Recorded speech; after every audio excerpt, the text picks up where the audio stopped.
اور پر تشریف فرما علماء اہل سنت، حاضرین جلسہ، عزیز بچوں، نوجوان ساتھیوں، پردہ نشین خواتین اسلام، السلام علیکم ورحمۃ اللہ تعالی وبرکاتہ۔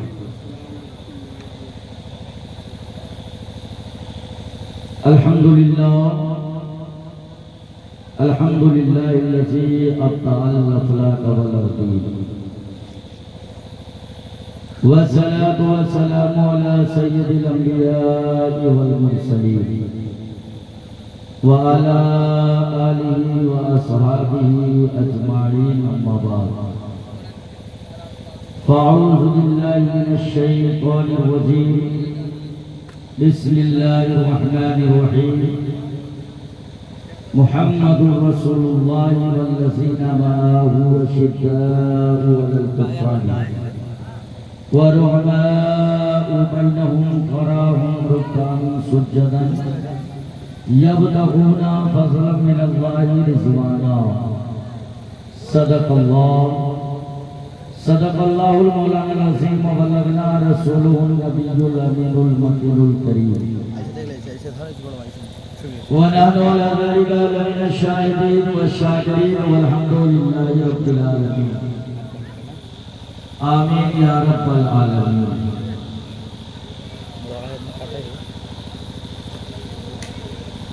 قوت مردان شیر ازدان، قوت پروردگار، لا فتح الا علی، لا سیف الا ذوالفقار۔ محترم حضرات، آئیے سب سے پہلے ہم مولا اپنی اور ساری کائنات کے مرکز عقیدت حضور رحمت للعالمین، شفیع المذنبین، طٰہٰ و یاسین، جناب احمد مصطفیٰ محمد مصطفیٰ، ارواحنا فدا صلی اللہ تعالی علیہ وسلم کے مقدس بارگاہ میں درود پاک کا نذرانہ پیش کریں اور بآواز بلند پڑھائیں۔ اللہم صلی علی سیدنا شفیعنا حبیبنا نبینا مولانا محمد بارک وسلم، صلاۃ و سلام علیکہ سیدی یا رسول اللہ، سیدی یا حبیب اللہ صلی اللہ تعالی علیہ وسلم۔ ایک بار نبی اور علی نبی پر اور جھک کر درود پاک پڑھ لیں۔ اللہ رب محمد صلی اللہ علیہ وسلم، نحن عباد محمد صلی اللہ علیہ وسلم، صلی اللہ تعالی علیہ وسلم۔ محترم حضرات،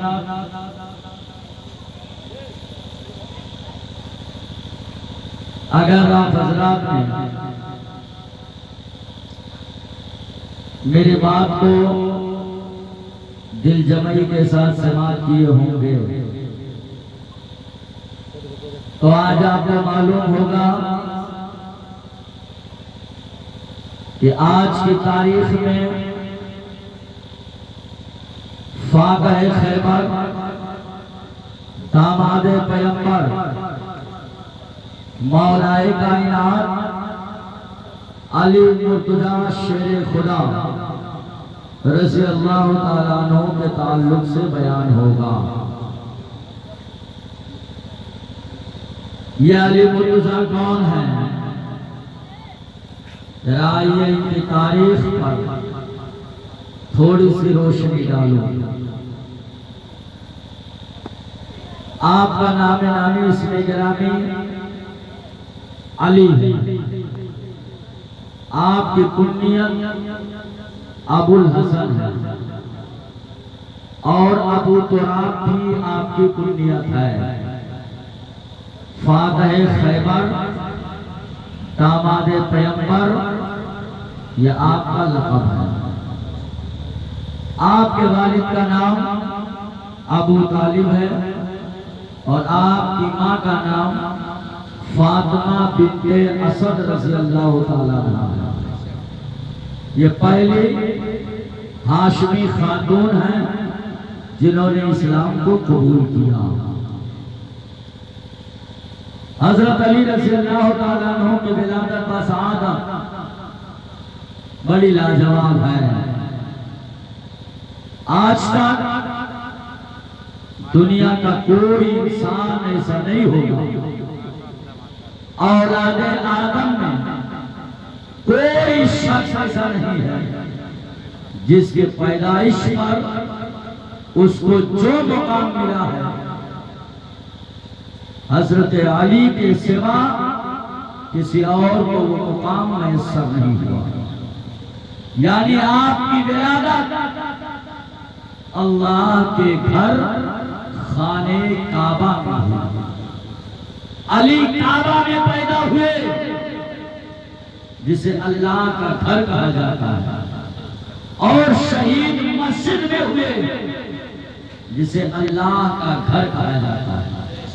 یعنی علی پیدا ہوتے ہیں تو اللہ کے گھر میں، اور شہید بھی ہوتے ہیں تو اللہ کے گھر میں۔ حضرت علی رضی اللہ تعالیٰ عنہ کی والدہ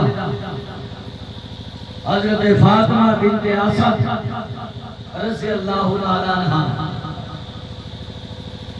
طواف کعبہ کرنے کے لیے کعبۃ اللہ پر تشریف لے گئے۔